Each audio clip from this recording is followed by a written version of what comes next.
الحمد لله وكفى والصلاة والسلام على رسوله المصطفى وعلى آله أهل التقوى.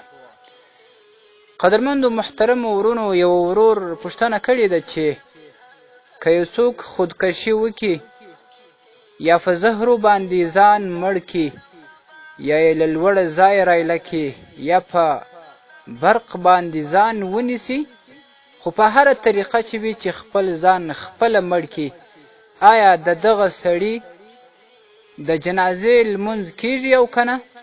او هغه ته باید غسل ورکول سي او که نه؟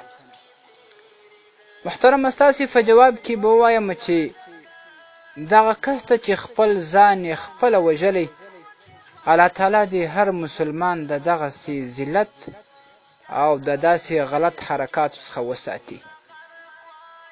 نماز مسنون په جلد اول صفحه 225 کې لیکي چې د جنازې لمونځ ورکول کیږي، البته یو عام مسلمان کس دی امام جوړ سي، هغه د جنازې لمونځ ورکي او همدا شان غسل ورکول کیږي.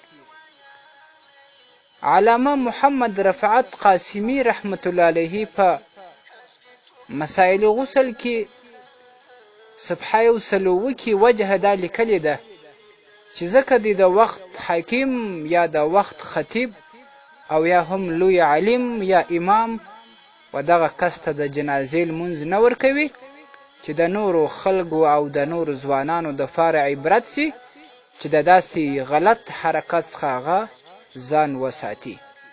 نور د جنازې لمونځ هم صحیح دی چې ورکي، خو یو عام کس دی ورکي، هغه د امام جوړ سي او همدا شان د کورنۍ اشخاص هغه د غسل ورکي، بالکل صحیح ده.